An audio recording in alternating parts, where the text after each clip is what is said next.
ನಮಸ್ತೆ. ನನ್ನ ಹೆಸರು ದೀಕ್ಷಿತ್ ಕುಮಾರ್. ನಾನು ಸರ್ಕಾರಿ ಮಹಿಳಾ ಪ್ರಥಮ ದರ್ಜೆ ಕಾಲೇಜ್ ಚಿಕ್ಕಮಗಳೂರು ಇಲ್ಲಿ ವಾಣಿಜ್ಯಶಾಸ್ತ್ರ ವಿಭಾಗದ ಸಹಾಯಕ ಪ್ರಾಧ್ಯಾಪಕನಾಗಿ ಕರ್ತವ್ಯವನ್ನು ನಿರ್ವಹಿಸ್ತಾ ಇದ್ದೇನೆ. ಇವತ್ತು ನಾನು ಎನ್ವಾಮೆಂಟಲ್ ಪ್ರೊಟೆಕ್ಷನ್ ಆ್ಯಕ್ಟ್ 1986 ಇದರ ಬಗ್ಗೆ ಒಂದಿಷ್ಟು ಮಾಹಿತಿಗಳನ್ನು ನಿಮ್ಮ ಮುಂದೆ ಹಂಚ್ಕೊಳ್ಳೋಕ್ಕೆ ಇಷ್ಟಪಡ್ತೇನೆ.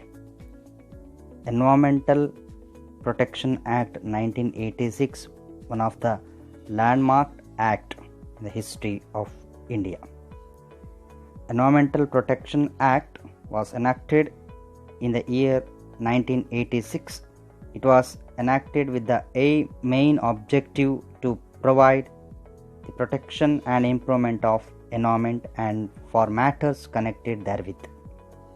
The act is one of the most comprehensive legislations with a pretext to protection and improvement of the environment. The Constitution of India also provides for protection of the environment.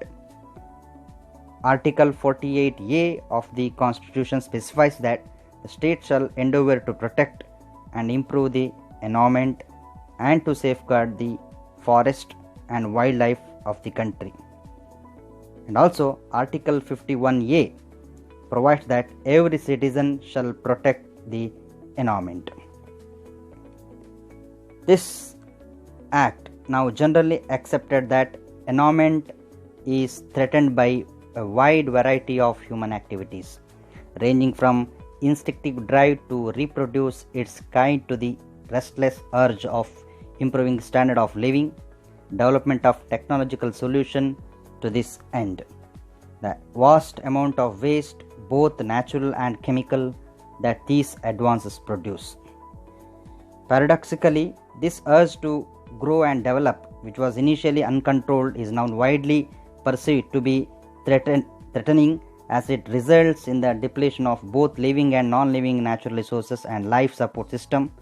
The air, water, land, living creatures as well as the environment is generally becoming polluted at an alarming rate that needs to be controlled and curbed as soon as possible. The Act 1986 was enacted in this spirit. From time to time, various legislations have been enacted in India for this purpose. However, all legislations prior to this 1986 Act have been specific relating to precious aspects of environment pollutions. However, the Act 1986 was general legislation enacted under the Article 253, legislations for giving effect to the international agreements. Notwithstanding anything in the foregoing provisions of this chapter, Parliament has the power to make any law for the whole or any part of the territory of India for implementing any treaty, agreement or convention with any other country or countries, or any decision made at any international conferences, association or other bodies of the Constitution pursuant to the international obligation in India. India was a signatory to the Stockholm Conference of 1976-72, where the world community had resolved to protect and enhance the environment.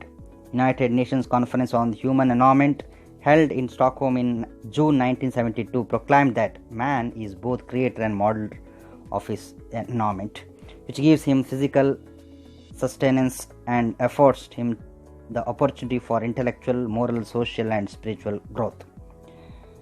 While several legislations such as the Water Prevention and Control Pollution Act 1974 and the Air Prevention and Control of Pollution Act 1981 were enacted after the conference, the need for general legislations had become increasingly evident. The Environmental Protection Act was enacted so as to overcome this deficiency. What is the purpose? As mentioned earlier, the main objective of the Act was to provide protection and improvement of environment for matters connected therewith. However, other objectives of the implementation of Environment Protection Act are: number one, to implement the decisions made at UN Conference on Human Environment held at Stockholm in June 1972, to enact a general law on the areas of environmental protection which were left uncovered by the existing law. The existing laws were more specific in nature and concentrated on a more specific type of pollution and specific categories of hazardous substances rather than on general problems that chiefly caused major environmental hazards.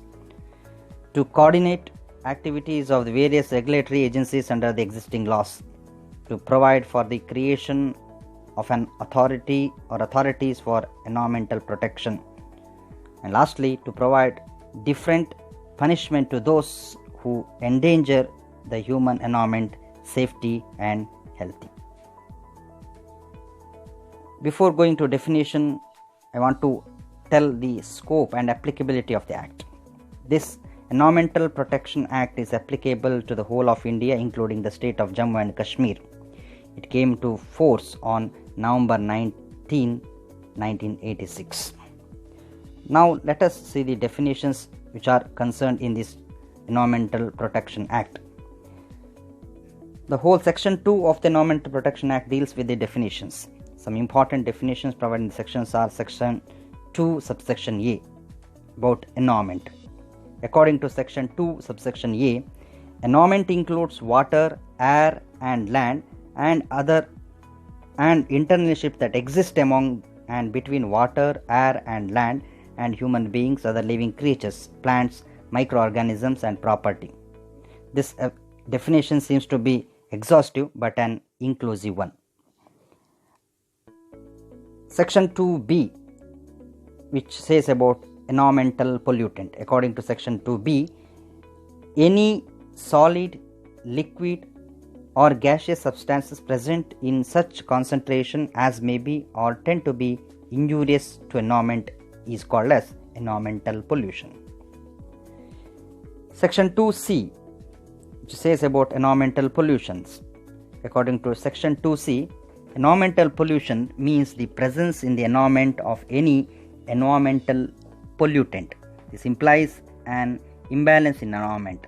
The materials or substance, when after mixing in air, water or land, alters their properties such manner that very use of all or any of the air, water, land by man and any other living organism becomes lethal and dangerous for health. And section 2E tells about hazardous substances.